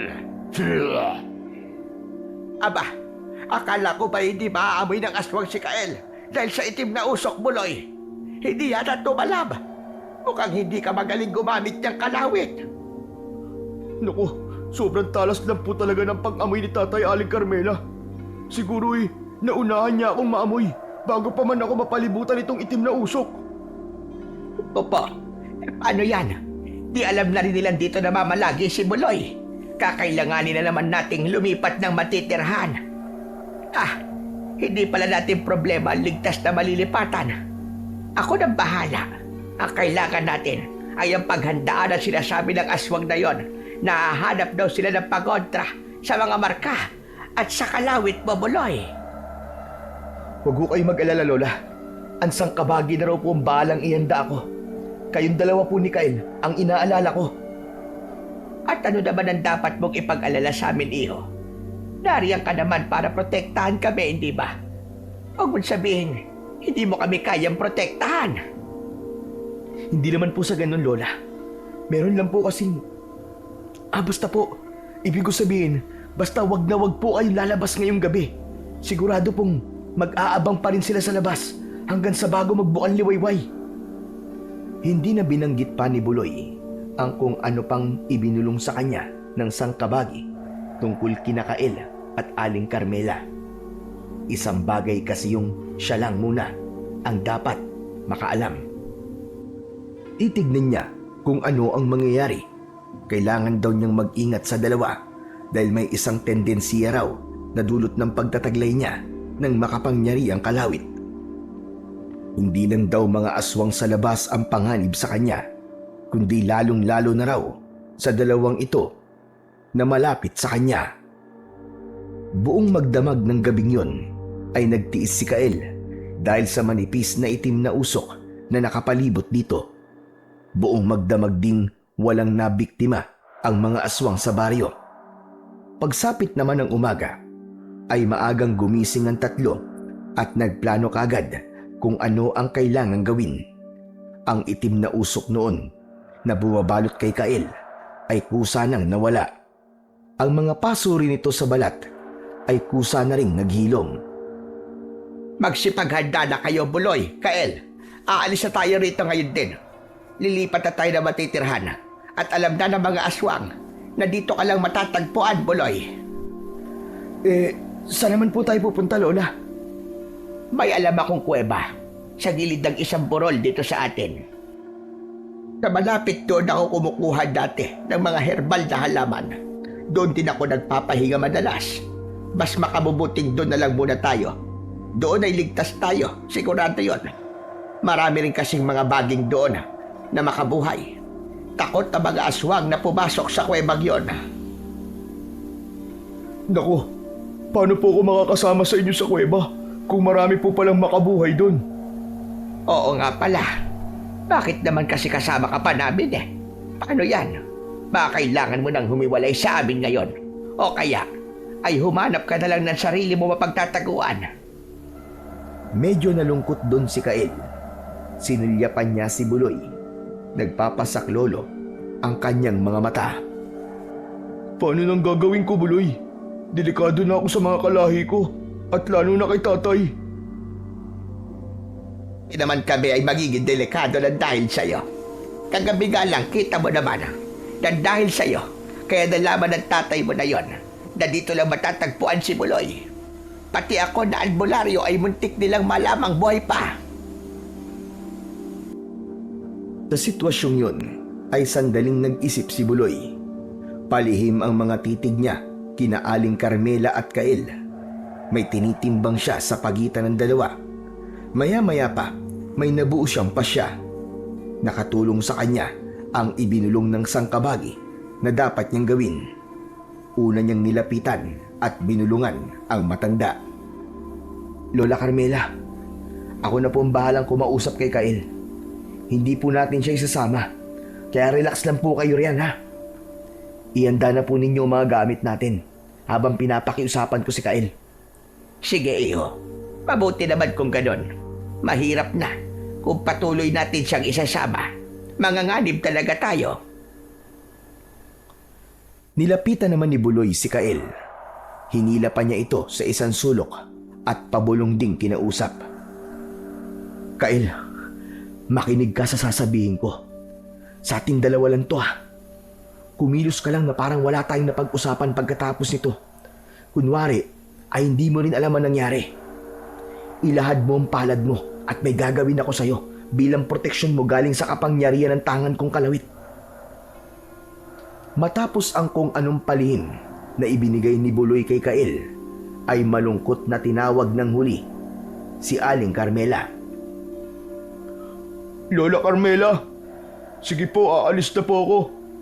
Hindi na po ako sasama sa inyo tulad ng pakiusap sa akin ni Buloy. Mag-iingat na lang po kayo maigi sa kuweba. Huwag po kayo mag-alala. Hindi ko po sasabihin sa mga kalahi ko kung saan kayo magtatago. Buloy, sige, aalis na ako, ha.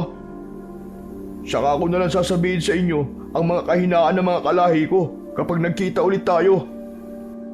Sige, Kael. Sana nga'y magkita pa tayo. Huwag mong hayaang makita ka ng tatay mo ha. Gawin mo na lang ang lahat na makakaya mo para hindi kanya makita at para matakasan mo siya at ang mga kalahi mo. Paglabas ni Kael sa kubo ay saka gumana rito ang kung anumang ibinigay rito ni Buloy. Siyempre ay hindi yun nakita ni Aling Carmela. Si Aling Carmela naman sa loob habang nilalapitan ni Buloy para tulungan sa paghahanda ng idadala nilang mga gamit ay lihim na natutuwang hindi na nila kasama si Kael. Nako, mabuti naman Buloy at napapayag mong umalis ang Kael na yon. Hindi talaga ako kampanteng may kasama tayong aswang. Mas makabubuting tayong dalawa na lang sa kuweba. Hindi pa tayo mahihirapan. Saka mas makakapagtuon ka ng pansin na pag-aralan ng mga kapangyarihang taglay niyang kalawit mo. Mabuti ngang ako lang ang kasama mo. At isa naman akong albularya, hindi ba? Mas mababantayan kita kaysa sa kanya. Opo, Lola. Nako, bilisan na po natin at nang makaalis na po tayo rito. Mahirap na po may makasalubong pa tayong mga aswang sa paligid. Malamang ang iba po ipapunta na rito para manmanan o unahan tayo. Sige, mabuti pa ka. Ilang saglit lang ay natapos din sila sa kanilang ginagawa at agad na ring umalis. Nagpunta sila sa gilid ng sinasabi ni Aling Carmela na isang burol. May munting gubat sa bandang yun ng burol. Masukal ang rutang dinaanan nila bago nila narating ang tagong kuweba. Pagpasok nila sa kuweba ay kagad pinalibutan ni Aling Carmela ang bukana nito ng mga nakuha nilang mga putol na baging ng makabuhay. Nagsaboy na rin siya ng ilang dala niyang pangontrang langis. Sa loob din ng kuwebang yun, maghapong inaral ni Buloy ang iba't ibang kapangyarihan ng kanyang kalawit sa tulong ng mga ibinubulong sa kanya ng sangkabagi. Samantala ay walang kaalam-alam si Buloy na lihim palang nagmamasid sa kanya si Aling Carmela. Medyo matalim ang titig nito habang may ibinubulong sa sarili. Sige lang, Buloy. Aralin mo ang lahat na dapat araling mga kapangyarihan ng kalawit na yan. Hindi mo alam, ay minsan na akong nakagamit niyan. Alam ko rin kung paano magpagana ng mga kapangyarihan ng kalawit ng isang sangkabagi. Konting panahon na lang ang kailangan at mapapasakin din yan. Ako lang ang dapat na pinakamahusay na albularyo rito sa sityo. At ako lang din ang karapat-dapat na magtaglay ng kalawit na yan. Kaya humanda ka. Mamayang magdidilim, Buloy. Sa kabilang dako ay hindi naman napansin ni Aling Carmela ang anino ng isang nilalang na nagtatago sa isang gilid ng kuweba. Ito naman ang nagmamasid sa kanya.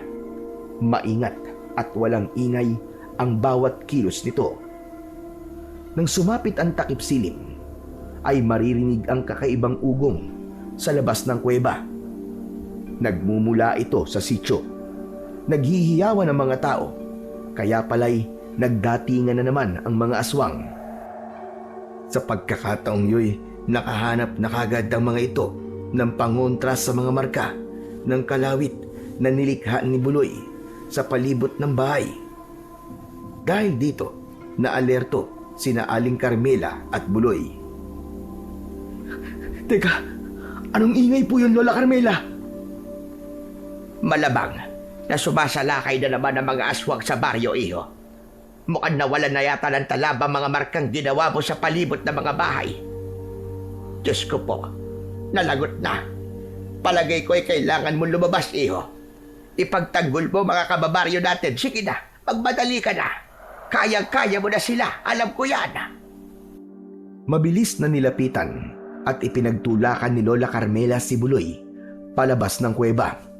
Nang nasa bungad na sila, ay pabigla itong sumigaw, sabay tulak kay Buloy. Mga aswang! Mga aswang! Narito ang binatang hinahanap nyo na nagtataglay ng kalawit ng sangkabagi! Dalian nyo! Bago pa man siya makatakas! Nagulat siyempre si Buloy sa ginawang yun ni Aling Carmela. Hindi niya inaasahan yun. Teka po! Ibigay niyo po sa akin ang kalawit ko na iwan ko po doon sa loob! Saka bakit niyo po ginagawa sa akin to?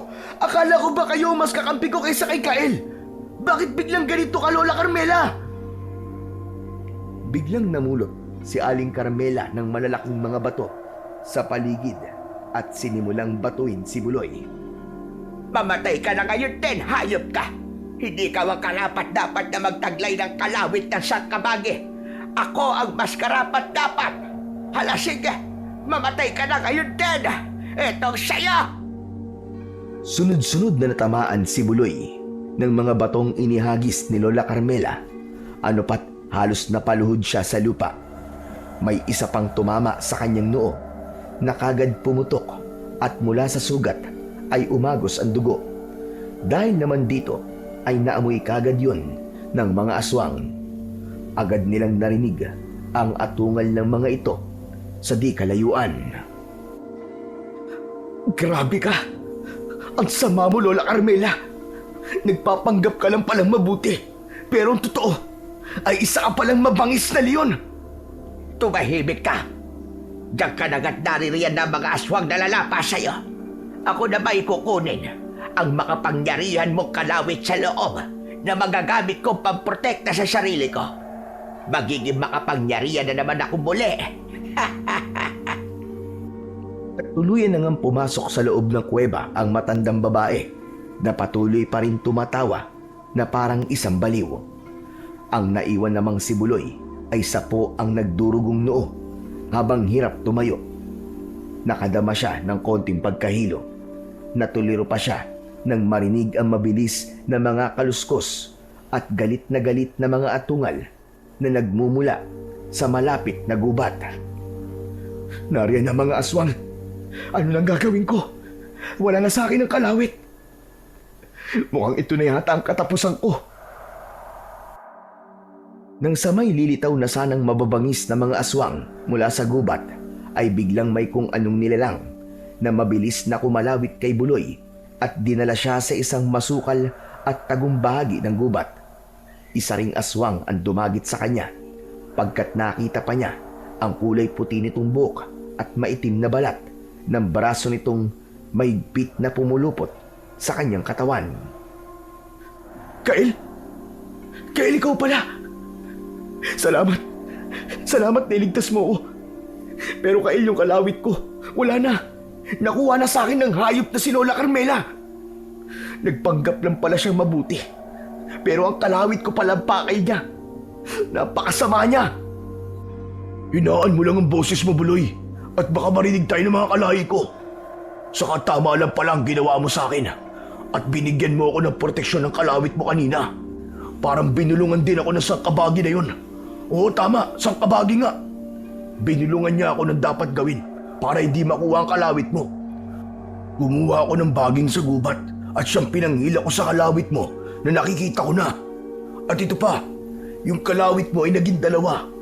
Nagtaka pa ako nang matapos ko makuha ang kalawit ay may isa pang naiwan na parang hindi ko nakuha yung kalawit. Yung pala, sabi ng sangkabagi, peke raw yung naiwan sa loob. Naku, talaga ba, Kael? Saka, hindi ka ba napaso ng kalawit nang mahila mo to? Siyempre hindi. Hinila ko lang naman gamit ang mahahabang baging eh.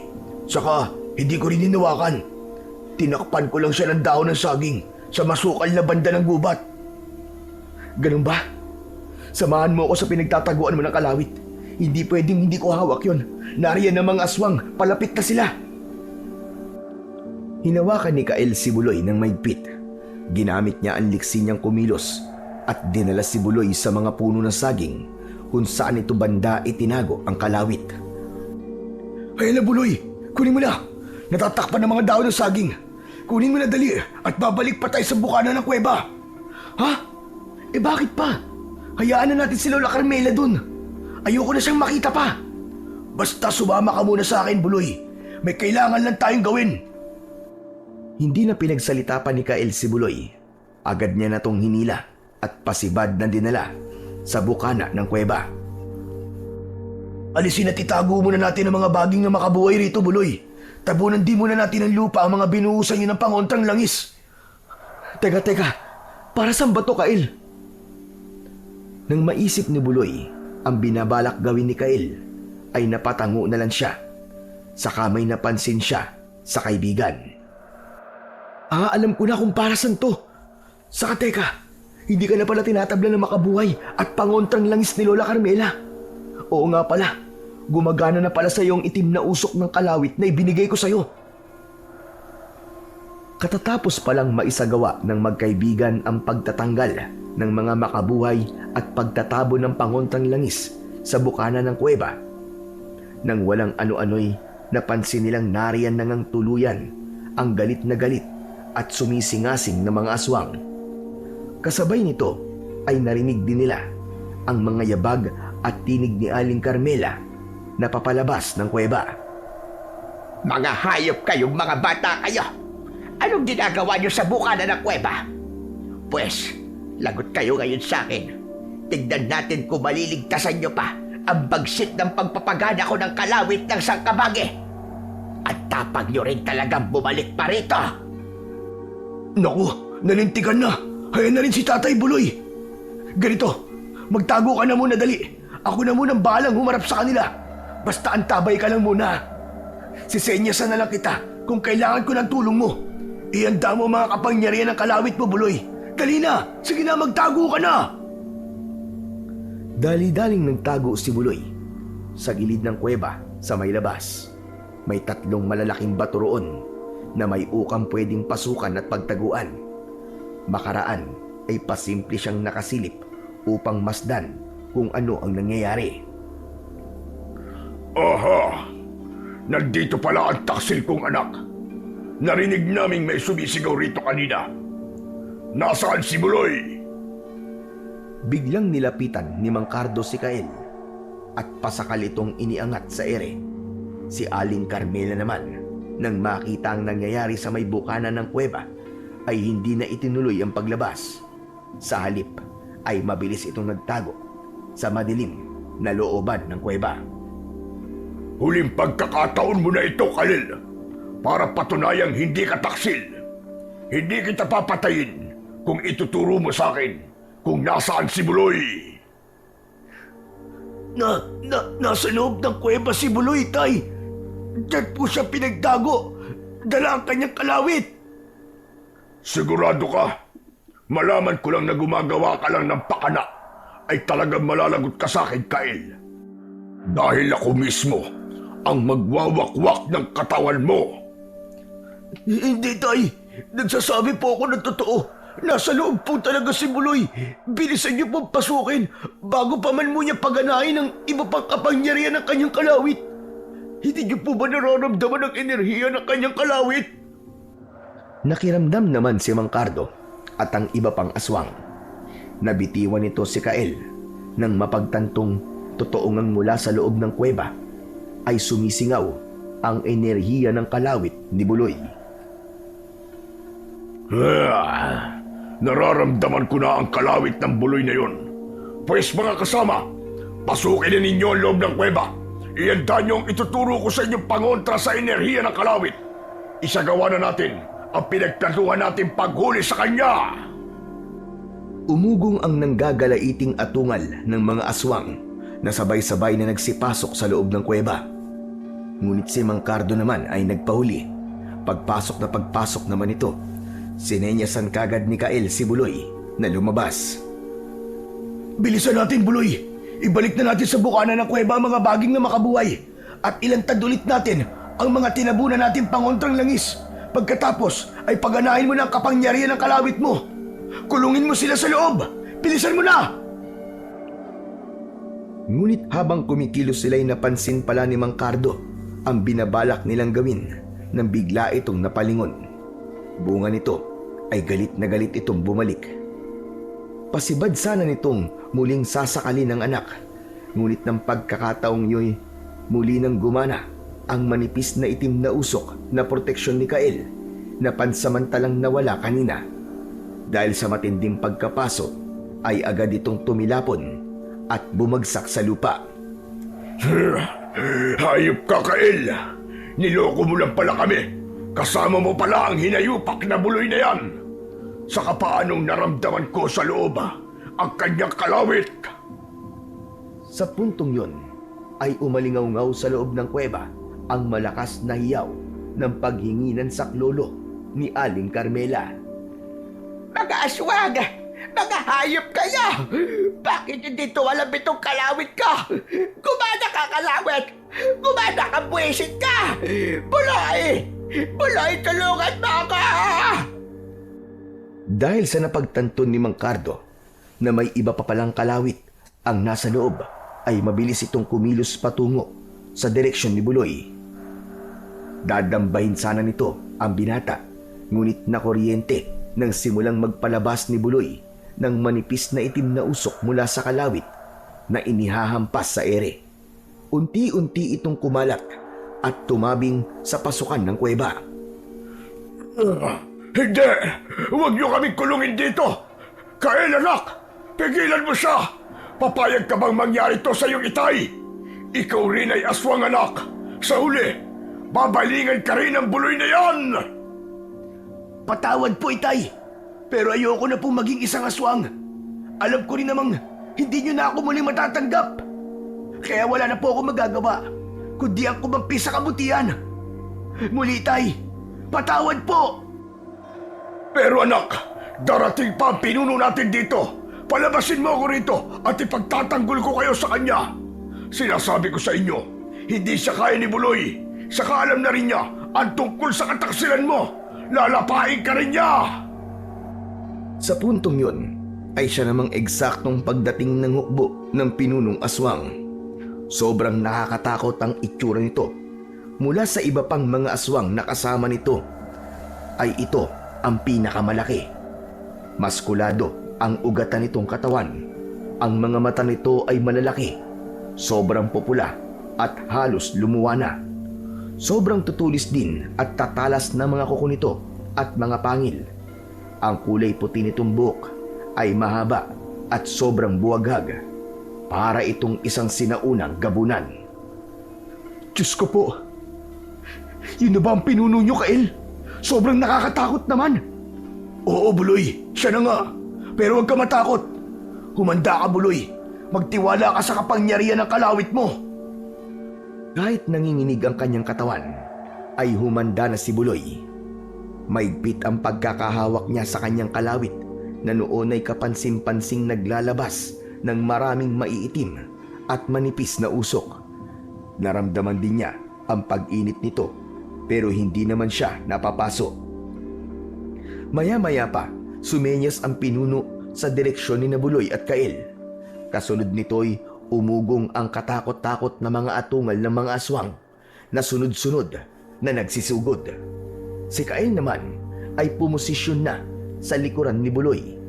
Ang proteksyon nitong itim na usok ay kumapal din. Kaya na sila, Buloy! Kalawitin mo na sila! Magtago ka na, Kael. Ako na ang bahala sa kanila. Samantalay mong magtago hanggat may proteksyon ka pa. Sige na! Nahirapan si Buloy na kalabanin ng sabay-sabay ang pagsugod ng mga aswang. Kada hampas niya, ang kanyang kalawit ay lalo namang bumabangis ang sumusunod na mga aswang na sumusugod. Agad natutumba ang kanyang mga nakakalawit, pero nagtumpok-tumpok sila sa kanyang paligid kung kaya napapaatras siya. Hanggang sa kakaatras niya ay unti-unti naman siyang napapapasok sa bunganga ng kuweba. Patuloy ang pagsugod ng napakaraming mga aswang. Patuloy rin ang papaatras na kilos ni Buloy hanggang sa may biglang humila sa kanya paloob dahil nakalagpas na siya sa harang na itim na usok. Si Mang Cardo yun na hindi niya napansing gigil na gigil palang gawin yun na agad nang ginawa ng makatsyempo. Napaso ng matindi si Mang Cardo sa paghatak nito kay Buloy, pero tiniis nito hanggang sa pagkumpulan sila ng iba pang mga aswang na nakakulong sa loob ng kuweba. Hindi! Hindi! Sobrang nag-alala naman si Kael dahil sa nakitang sinapit ng kaibigan niyang si Buloy. Patay! Paano na to? Malamang na ako naman ang babalingan ng pinuno at ng mga aswang dito sa labas. Ano nang gagawin ko? Saktong tatakas na sana si Kael, pero hindi niya akalaing agad pala siyang natuntun ng matalas na mga mata at mga pandama ng kanilang pinuno. Agad itong kumilos at ito na mismo ang humabol kay Kael. Nang mahuhuli na sana ng pinuno si Kael, ay bigla naman itong natigilan nang makarinig ng kakaibang ugong mula sa loob ng kuweba. Kaya pala ay nag-atungalan ang mga aswang doon na isa-isang pinagtatatagpas ni Buloy gamit ang makapangyarihang kalawit. Nang lumabas naman si Buloy sa kuweba, sakay na ito ng isang itim na nakalutang na bangka. Kasama nito ang sangkabagi at ang kaluluwa ni Lolo Tinoy. Si Buloy at ang sangkabagi! Kasama pa si Lolo Tinoy! Nang gabing yun ay tinapos na ni Buloy at ng sangkabagi ang laban sa buong kampon ng mga aswang. Inuna nilang tinalo ang pinunong tinangkapang gawing panangga si Kael. Nang matalo ay agad kinalawit ng sangkabagi ang kaluluwa nito. Makaraan ay isinunod na nito ang natitirang mga aswang. Lahat ng kaluluwa ng mga ito ay pinagkasya ng sangkabagi sa bangkang kusa palang lumalapad at lumalaki. Naroon na rin ang kaluluwa ni Mang Cardo at Aling Carmela na kahit mga kaluluwa na ay pinagmumura pa rin sina Buloy at Kael. Kinabukasan ay payapa na ang buong sityo. Wala ng mga aswang nagagambala sa kanila tuwing gabi.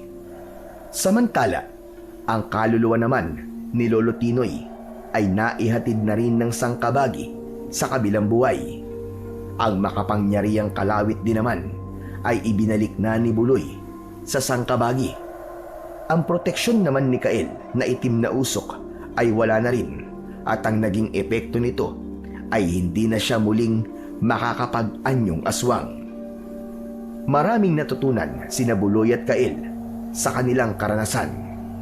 Una, kay Lolo Tinoy, kung minsan ay tadhana na mismo ang gumagawa ng paraan para ang pagkamatay ng isang mahal sa buhay ay mabigyan ng hustisya. Ikalawa, kay Lola Carmela, hindi lahat ng inaakala nating mabuti ay mabuti talaga. Madalas na ang masama ay nagbabalat kayong mabuti. Ikatlo, kay Mang Cardo, may kapamilya palang handa kang ipahamak para lamang ipagpatuloy ang kasamaan. Ikaapat, natutunan naman ni Buloy at Kael na hindi hadlang sa tunay na pagkakaibigan kung saan panig sila ng liwanag at dilim. Kung minsan, ang dilim ay nahahawa rin ng liwanag. At sa huli, ang kabutihan pa rin ang mananaig.